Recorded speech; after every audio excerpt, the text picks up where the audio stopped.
चलो आज चलते हैं दोबारा, बहुत दिनों के बाद पढ़ाना CIL का शुरू कर रहे हैं, उसकी याद करवाने के लिए केवल इतना सा।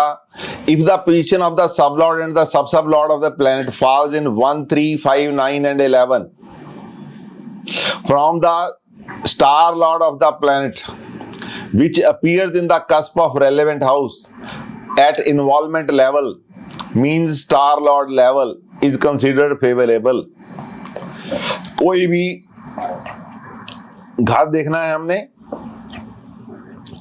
उसके स्टार लॉर्ड की पोजीशन यदि 1, 3, 5, 9, 11 पे पड़ती है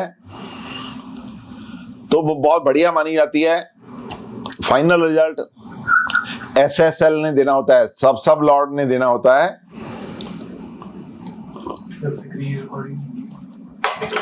उसके बाद 4, 7, 8, 12 positions are considered unfavourable. 4th position, 7th position and 12th position, 8th positions, इनको अच्छा नहीं माना जाता, ये डेट्रीमेंटल पोजीशंस मानी जाती हैं। जो इसके आगे नंबर C है, that is 2, 6, 10 positions are considered neutral positions। दूसरा, छठा और 10वां घर, जो उस पर्टिकुलर घर जिसका हम देख रहे हैं उस घर से दूसरा, छठा और 10वां स्थान जो होता है वो न्यूट्रल माना जाता है। लेकिन इसमें एक ऑप्शन होती है, हम जिस सब्जेक्ट को देख रहे हैं और उसके कारकत्व को, वहां से छूट है। यदि कारकत्व वहां पे आ रहा है, कारकत्व की वहां से छूट है। और इसके बाद हमारा जो आज का लेक्चर है दैट इज, मैं शेयर कर रहा हूं, जो लेक्चर है वो क्या है, दैट इज 9th हाउस। और इसके साथ ही मैंने आपको याद करवाने के लिए लिखा है, ये 9th हाउस को पहला घर मानते हैं। यदि 9th हाउस के बारे में देखना है, तरीका क्या है CIL का, जिस घर को देखना है उसको पहला घर मानो। उसके बाद अपनी याददाश्त के लिए, वैसे तो आप लोग बहुत इंटेलिजेंट हैं सारे, फिर भी कभी भूल हो जाती है, इंसान का ध्यान कहीं और होता है। किसी भी हॉरोस्कोप को जो देखना है, जो घर देखना है, उसके घर से रिलेटेड जो इवेंट देखना है, उस घर से 1, 2, 3, 4, 5, 6, 7, 8, 9, 10, 11, 12 ऐसे मार्क कर लो, ताकि आपको अचानक कहीं ध्यान कहीं और होता है तो भूल ना हो जाए। अब 9वां घर है तो इससे दूसरा घर जो है वो 10वां घर होता है, और उससे तीसरा घर 11वां घर बनेगा, उससे चौथा 12वां बनेगा, उससे 5वां पहला घर बन जाएगा, छठा घर दूसरा हो जाएगा, 7वां घर तीसरा हो जाएगा, 8वां घर चौथा हो जाएगा, 9वां घर 5वां घर हो जाएगा, कुंडली का 5वां घर, और जो 9वें घर से 9वां हो जाएगा। जो 9वें घर से जो कुंडली का छठा घर है 10वां घर हो जाएगा, 7वां घर 11वां हो जाएगा, और 8वां घर 12वां घर हो जाएगा 9वें घर से। जब भी हमने देखना है तो इस तरीके से ही देखना है। उसके बारे में आपको ध्यान रहना चाहिए कि 2, 6, 10 न्यूट्रल हैं, वो भी आपको ध्यान में होना चाहिए, और अच्छे कौन से हैं वो भी आपके दिमाग में होना चाहिए। 4, 7, 8, 12 बुरे हैं, और 1, 3, 5, 9, 11 अच्छे वाले हैं। ये आपके जहन में ये बात होनी चाहिए, तभी बात बनती है। तो अब इसके बारे में बोलेंगे 9th हाउस है क्या। 9th house of any horoscope is known house of second marriage. दूसरी शादी यहां से देखते हैं, हायर एजुकेशन यहां से देखते हैं, 3rd चाइल्ड, ये 5वें घर से तीसरा घर मल्टीप्लायर हाउस 7वां बनता है, और 7 में क्या मल्टीप्लायर 9वां बनता है। यदि पहला बच्चा देखेंगे हम 5वें से देखेंगे, दूसरा बच्चा 7वें से देखेंगे, और तीसरा बच्चा जो है वो 9वें घर से देखा जाएगा। यहाँ जो मैं बच्चे की बात करूंगा वो लाइव चाइल्ड की बात करेंगे, जिसने जन्म लिया है माँ के पेट के बाहर आने के बाद, जिसने नाड़ुआ कटने के बाद सांस ली है इंडिपेंडेंट, चाहे वो एक ही ली हो। जो जन्म के समय जिंदा था उस बच्चे का जिक्र होगा। जन्म से पहले पेट में उसकी मृत्यु हो गई, जन्म से पहले मिसकैरेज हो गई, जन्म से पहले पेरेंट्स ने अबॉर्शन करवा दिया, उस बच्चे को इधर नहीं गिना जाएगा। पहला घर का मतलब है पांचवा घर, पहले बच्चे का मतलब है पांचवा घर, दूसरे का बच्चे का मतलब है सातवां घर, तीसरे बच्चे का मतलब है नौवां घर, यदि फिर भी आगे जरूरत पड़ती है तो 11वां घर, उसके आगे जरूरत पड़ जाए पहला घर। और देखते हैं अभी आपके पास हॉरोस्कोप्स ऐसी आएंगी जिसमें लोगों के 5-5, 6-6, 7-7 भाई बहन होते हैं। अभी हम उस ईरा के बाहर नहीं गए हैं, इसलिए आपको पता होना चाहिए कि जो भाई है वो मल्टीप्लायर हाउस आएगा, शादी भी मल्टीप्लायर हाउस से होगी। अब यहां से सेकंड मैरिज क्यों देखते हैं 9वें घर से कि 7th हाउस का मल्टीप्लायर, एक घर छोड़ के, और 9वां है सेकंड मैरिज। थर्ड मैरिज देखेंगे 11वें घर से, और फोर्थ मैरिज देख लेंगे पहले घर से। इस तरीके से हम मैरिज का देखेंगे। मल्टीप्लायर हाउस आपको बनाने आने चाहिए। आपकी प्रैक्टिस काफी हो गई है, आप लोगों को आते हैं, लेकिन बीइंग टीचर मेरा फर्ज बनता है कि आपको याद करवाता रहूं। और उसके बाद लॉन्ग जर्नी हम यहीं से देखते हैं। स्पिरिचुअल सक्सेस भी 9वें घर से देखी जाती है। पॉलिटिकल प्रोफेशन, देखिए पॉलिटिक्स और चीज होती है। आपके पास लोग आएंगे कि क्या मैं पॉलिटिक्स को प्रोफेशन के बारे के लिए चूज कर सकता हूं, क्या मैं पॉलिटिक्स को अपना प्रोफेशन बना के चल सकता हूं, कैसा रहूंगा, तो उसको कैसा वो रहेगा उस तरीके कहां से देखेंगे। 9वें घर को मेन हाउस बनाएंगे, 9वें घर के SSL से निकालेंगे सारी बातें। फादर की इलनेस, ये फादर का घर है, फादर के बारे में भी यही पता चलेगा। फादर घर की बीमारी के बारे में यही पता चलेगा। फादर की डेथ के बारे में भी यही पता चलेगा। और इसके बाद फिर आगे श्री खुल्लर जी क्या बोलते हैं, जो इस CIL के फाउंडर हैं, जिन्होंने इस थ्योरी को जन्म दिया है। उन्होंने बोला है कि 12 के 12 कस्प कोई भी प्रॉमिस हॉरोस्कोप में देखने के लिए होते हैं। उनकी माने तो उनका मानना है कि सब lord should justify what is destined for the native in all facets of his life. उनका मानना है कि जो भी इंसान के जीवन में होना है और जिस विषय के बारे में होना है, उस घर का सब लॉर्ड उस घटना को जस्टिफाई करता होना चाहिए, तभी वो घटना होगी। यदि जैसे 5वें घर से हम बच्चा देखते हैं, किसी का आपके पास प्रश्न है या कुंडली है कि क्या मेरे संतान होगी, विल आई गेट चाइल्ड, तो उसका सीधा दिमाग है 5वां घर। श्री खुल्लर जी बोलते हैं, जो इस पद्धति के जन्मदाता हैं, कि पांचवा घर का SSL लॉर्ड को बताना चाहिए कि संतान होगी। यदि 5वां घर का SSL लॉर्ड जस्टिफाई करता है कि संतान दे रहा है तो ही संतान होगी, अदरवाइज पॉसिबल नहीं है। ठीक उसी तरह 7वां घर बोलता है कि यदि 7वां घर का SSL ये बोलता है कि शादी होगी तो शादी होगी, नहीं तो शादी नहीं होगी। और उसके बाद according to him 9th cusp किसके लिए है, फॉर्चून भाग्य स्थान के लिए है, लॉ एंड जस्टिस के लिए है, फादर के लिए है। फादर के बारे में कुछ भी देखना हो, लॉ एंड जस्टिस के बारे में कुछ भी देखना हो, भाग्य के बारे में कुछ भी देखना हो, हायर एजुकेशन के बारे में कुछ भी देखना हो, सेकंड मैरिज के बारे में कुछ भी देखना हो, लॉन्ग जर्नी के बारे में कुछ भी देखना हो, स्पिरिचुअल अटेनमेंट के बारे में कुछ भी देखना हो, तो हम केवल यहीं से देखेंगे, 9th हाउस से देखेंगे। और श्री चानी जी ने 9th हाउस को बड़े अच्छे से समझने के लिए बहुत ही खूबसूरत ढंग से हमें सुझाव दिए हैं कि कहाँ से देखना है, क्या चीज इन्वॉल्व करनी है, कहाँ से कमिटमेंट लेनी है, कहाँ से फाइनल कंफर्मेशन लेनी है। उनको एक चार्ट का रूप देके मैं आपके आगे प्रस्तुत करता हूं। उसमें 1-2 चीजें मैंने ऐड की हैं, बाकी चानी जी की हैं, कुछ खुल्लर साहब की हैं, तीनों का मिक्सचर है ये जो ये चार्ट है। तो इसमें क्या है कि सबसे पहले सेकंड मैरिज का उनका मतलब है कि SSL लॉर्ड जब हम देखेंगे 9वें घर का, तो उसमें सबसे पहले इन्वॉल्वमेंट कहाँ होती है, स्टार लॉर्ड से इन्वॉल्वमेंट होती है। इन्वॉल्वमेंट प्लेनेट से भी हो जाती है यदि उसके पास यदि इन्वॉल्वमेंट है तो स्टार लॉर्ड से लेनी है, लेकिन यदि उस प्लेनेट के पास स्टेटस है प्लेनेट के पास, तो हम उससे भी इन्वॉल्वमेंट ले सकते हैं। और उसके बाद कमिटमेंट है, वो सब लॉर्ड से लेनी है।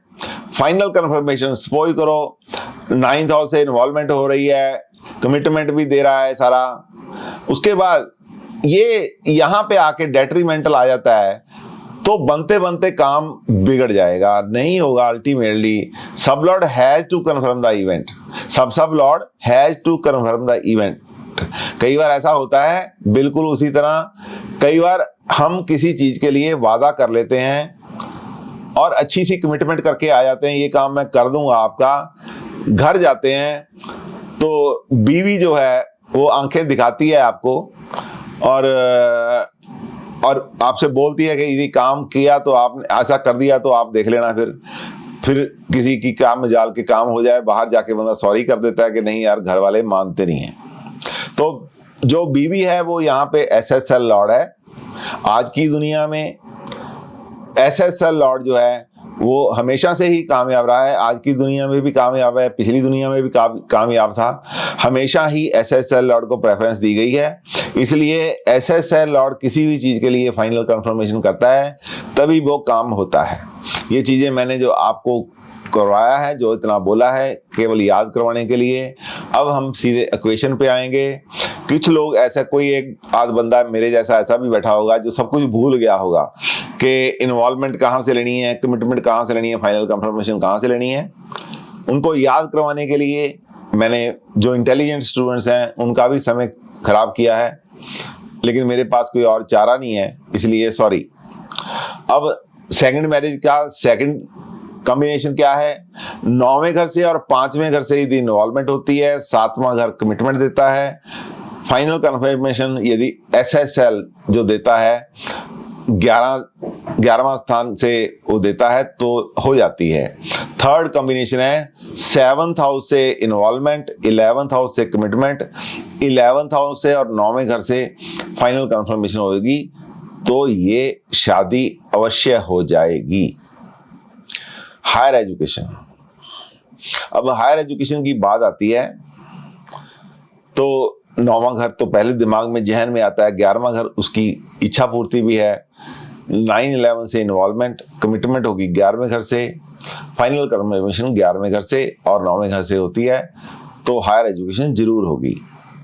अब बात करते हैं थर्ड चाइल्ड की। तीसरा बच्चा, पहला बच्चा 5वें घर से देखते हैं, दूसरा बच्चा 7वें घर से देखते हैं और 9वां बच्चा जो है, तीसरा बच्चा जो है 9वें घर से देखते हैं। लेकिन यहाँ पे दूसरा घर जो है वो वृद्धि के लिए, खानदान में वृद्धि, फैमिली में वृद्धि के लिए दर्ज होता है, इसलिए 9वें घर से इन्वॉल्वमेंट लेके यदि 2-11 से कमिटमेंट हो जाती है, 2-11 से ही फाइनल कंफर्मेशन आती है, तो तीसरा बच्चा अवश्य होगा। 11वें, देखिए आप किसी कपल के पास जाते हैं, उसके ऐसे हो रहा हो तो उसको ऐसा नहीं बोल देना कि आपके 3 बच्चे होंगे। देश काल पात्र के हिसाब से बच्चे तभी होते हैं यदि पेरेंट्स चाहते हैं। ऐसा कब आपको बोलना है? किसी के कोई बंदा आपके पास आता है, उसके पास 2 लड़कियां हैं, आज के देश काल पात्र के हिसाब से चाहे वो किसी भी फैमिली में उसने जन्म लिया हो, कई बार फादर खुद नहीं चाहता कि मेरे पास लड़का हो, 2 बेटियां हैं, उसको बहुत प्यार आता है दोनों बेटियों से। कई बार उसकी मदर उसको कन्विंस करती है कि बेटा नहीं, एक बेटा तो होना चाहिए। कई बार वाइफ का मन होता है कि एक बेटा होना चाहिए, कई बार खुद फादर का मन होता है एक बेटा होना चाहिए, कई बार इन लॉज कहते हैं कि एक बेटा होना चाहिए। तो इसलिए लोग आपके पास आते हैं कि सर मेरे बेटा हो जाएगा। तो बेटा तो हो जाएगा या नहीं हो जाएगा ये बाद की बात है, सबसे पहले हमने प्रॉमिस चेक करना है कि तीसरा बच्चा होगा। वो बोलेगा मेरे पास 2 लड़कियां हैं, क्या मेरे बेटा हो जाएगा इफ आई ट्राई? तो सबसे पहले आपका प्रश्न होना चाहिए कि 9वें घर में तीसरा बच्चा है इसके पास। यदि तीसरा होगा तभी बेटा या बेटी होगा ना, तब बाद में देखेंगे बेटा हो या नहीं होगा। पहले सबसे तीसरे घर का प्रॉमिस देखो कि थर्ड चाइल्ड है, यदि है तो कैसे है, इन्वॉल्वमेंट 9th हाउस से, कमिटमेंट 2-11 से, फाइनल कंफर्मेशन 2-11 से। इन्वॉल्वमेंट 11वें घर से, कमिटमेंट 2 और 11 से, 2-9 से, और उसके बाद 2-11 से। लॉन्ग जर्नी 9वें घर से देखी जाती है। अब तीसरा घर ही आप कहोगे 7वां है इसका, यहां पे मैं आपको क्लियर करना चाहता हूं, तीसरा और 12वां घर जो है वो यहां पे कारका है, इसलिए हमें तीसरा और 12वां घर लेना है। आपके दिमाग में बिल्कुल ये कंफ्यूज नहीं होना चाहिए। मैं पहले आपको लेसन पढ़ने से पहले केवल ये तीसरे घर के लिए ही आपको बताया है कि कारका को साथ में लेना है। पहले आपको याद था, लेकिन ये क्योंकि 8 लेसन के बाद 9वां लेसन बहुत देर के बाद हो रहा है, इसलिए आपको याद दिलवाने के लिए कर रहा हूं। 9वें घर से लॉन्ग जर्नी का इन्वॉल्वमेंट होगा। तीसरा घर आपको अपने घर से बाहर लेके जाता है, और 12वां घर आपका एक्सपेंडिचर करवाता है, या विदेश जाना है तो विदेश भी लेके जाता है, इसलिए इसकी इन्वॉल्वमेंट रहती है। तीसरा घर खुद ही घर से बाहर गए, 12वां घर साथ में आ गया, कमिटमेंट दे दी, 3-12 से कमिटमेंट होगी फिर भी हो गया, और 9वें घर से इन्वॉल्वमेंट हो गई, तीसरे घर से कमिटमेंट हो गई, 3 और 12 से आपकी कंफर्मेशन होगी फिर भी हो गया। अब स्पिरिचुअल सक्सेस वो लोग मांगते हैं जिन लोगों को अध्यात्म में जाना है। हर कोई अध्यात्म में जाना चाहता है, लेकिन किसी की झील होती है अध्यात्म में जाने की, वही लोग जा पाते हैं। अध्यात्म का रास्ता त्याग का रास्ता है। हर कोई इस रास्ते पे चलना तो चाहता है, लेकिन हर कोई इसके काबिल नहीं होता। इसलिए हमें कहाँ से देखना है, क्या देखना है, हमारा जो लक है वो 9वां घर है। क्या हम इस काबिल हैं, क्या हमारा इस ऐसा भाग्य है कि हम स्पिरिचुअलिटी के स्थान पे जा सकते हैं। ये गुरु स्थान है आपका गुरु स्थान है, जो आपको साधता है, जो आपको एक एम देता है, जो आपको रास्ता दिखाता है 9वां घर। और ये जरूरी नहीं कि आप गुरु का धारण करें, 9वां घर अपने आप में गुरु का घर है, और ये बृहस्पति का कालपुरुष की कुंडली का घर है, गुरु स्थान का घर है, इसलिए 9वें घर से इन्वॉल्वमेंट होती है। छठा आपका कर्म हो जाता है यहाँ पे टुवर्ड्स द स्पिरिचुअल अटेनमेंट। आप वैसे काम करने शुरू कर देते हैं जो आपको स्पिरिचुअल अटेनमेंट देते हैं। 11वां इच्छा पूर्ति का घर है, 6-11 से यदि कमिटमेंट होती है, 6-11 से ही आपकी फाइनल कंफर्मेशन हो जाता है। अब 9-11 से आपकी इन्वॉल्वमेंट हुई, 6 से ही आपकी कमिटमेंट हुई, 6 से ही आपकी फाइनल कंफर्मेशन हुई तो हो जाएगा। 9वें घर से ही आपकी इन्वॉल्वमेंट हुई, 6 से हुई आपकी कमिटमेंट, 11वें से आपकी अटेनमेंट का रास्ता खुल गया। 9-11 से आपकी इन्वॉल्वमेंट हुई, 6 से आपकी कमिटमेंट हुई, 6-11 से आपका रास्ता कमिटमेंट के लिए साफ हो जाता है। अब आता है पॉलिटिकल प्रोफेशन। क्या मैं पॉलिटिक्स को एज प्रोफेशन ले पाऊंगा? एक प्रश्न जो अक्सर आपके पास आएगा। आजकल बच्चे पढ़ते हुए बच्चे आपके पास आते हैं कि हमने पॉलिटिकल कैरियर बनाना है, अपना पॉलिटिक्स में हमने जाना है, क्या हम पॉलिटिक्स में जाएंगे? अभी पिछले हफ्ते मेरे पास एक बच्चा आया, वो +2 में है अभी, उसका रास्ता साफ है, उस बोलता मैंने पॉलिटिक्स में जाना है। उसके खानदान में कोई पॉलिटिक्स में नहीं है, बोलता है पॉलिटिक्स में जाना है। क्या मैं पॉलिटिक्स में जा सकूंगा? क्या मैं इसमें कुछ पैसे बना सकूंगा? क्या इसको कैरियर बना सकूंगा? तो उसके लिए है 9वां घर पॉलिटिक्स का है, पॉलिटिकल कैरियर का है, और दूसरा 6, 11वां यदि कमिटमेंट करता है, दूसरा 6, 11वां 10वां यदि आपके साथ फाइनल कंफर्मेशन करता है, तो आपका जवाब क्या होगा कि आप जाइए, आपका नाम भी होगा, आप नाम भी कमाएंगे। इसमें आपको घबराने की कोई जरूरत नहीं है। और एक यहाँ पे नहीं दिया गया है वो मैं आपको बताना चाहता हूं। यदि आपको यहाँ इन्वॉल्वमेंट में 2, 5, 6, 11, 10 भी आ रहा है तो भी आपने ना नहीं करनी। 6 का देखो, यदि 6 से कमिटमेंट हुई होती तो आप ना करते, अदरवाइज 5वां घर मंत्री पद का है, पांचवा घर सीएमशिप का है, पांचवा घर प्रधानमंत्री का है, जिसमें झंडी होती है, झंडी वाली कार आपको मिलती है। पांचवा घर मंत्री पद का है, प्रधान पद का है, सीएम पद का है, राष्ट्रपति पद का है, प्रधानमंत्री पद का है। जैसा जैसा सिस्टम होता है किसी का देश का, वैसे ही वो पद की, जैसा कैंडिडेट होता है उस पद का वो नाम दिया जाता है। यदि आपके पास म्युनिसिपल काउंसिल का बंदा आता है, 5 लेके बैठा है साथ में, तो आप बोल सकते हैं उसको कि आप प्रधान पद के कैंडिडेट बन जाएंगे। यदि कोई एमएलए का टिकट लेके आता है तो आप उसको 5 के साथ बोल सकेंगे कि आपको मंत्री पद मिल जाएगा। यदि उसकी क्वेरी होगी कि मैं क्या मंत्री बनूंगा, हाँ जरूर मिलेगा यदि 5 साथ में है। और उसके बाद कोई आता है, ऐसा आता है कि सीएम का कैंडिडेट है, तो 2, 6, 10, 11 के साथ यदि 5 है तो जरूर मिलेगा। अब डिपेंड करता है कि साथ वाले कैंडिडेट इसी कॉम्बिनेशन को लेके बैठे वो कितने स्ट्रांग है। उसके बाद यदि हमारा पॉलिटिकल कैरियर 9 से कमिटमेंट हो गए, 2-11 से इन्वॉल्वमेंट, 9 से इन्वॉल्व होके 2-11 से कमिटमेंट करता है, 6-2-11 आता है तो यस हो जाएगा। अब फादर इलनेस, पिता का स्थान 9वां होता है, चौथा घर 8वां घर बीमारी के होते हैं। यदि वो यहाँ पे हैं तो जरूर हो जाएगा। छठा घर यहाँ से 9वें से छठा है, दूसरा घर जो है 9वें से छठा है, और जो चौथा घर है 9वें से 8वां आ गया, और 8वां घर होता ही बीमारी का है। यहाँ 9 से डेट्रीमेंटल भी है, बीमारी होगी। और 9 से 9 से छठा घर दूसरा घर है, बीमारी होगी। यहाँ से मैं आपको ऐसे बताना चाहता हूँ, देखिए आपको चाहिए कि आप ये 9वां घर देख लिया, अब वहां 6 लिखा है, 2 लिखा है, हमने विचलित नहीं होना है। हमें पता चल गया, जैसे मुझे पता नहीं था, सपोज मुझे पता नहीं है आज की डेट में कि क्या है, ये 2 लिख दिया, कहां से आ गया। जब मैंने हॉरोस्कोप में देखा, यहां से देखा 2 तो ये है, छठा घर है। अब देखा मैंने 4 भी लिखा हुआ है, ये 4 लिखा है, 4 मैंने सोचा यार बड़ी गड़बड़ हो गया, 4 कैसे हो गया। जब मैंने वहां पे जाऊंगा ना, क्लैरिटी मिलेगी।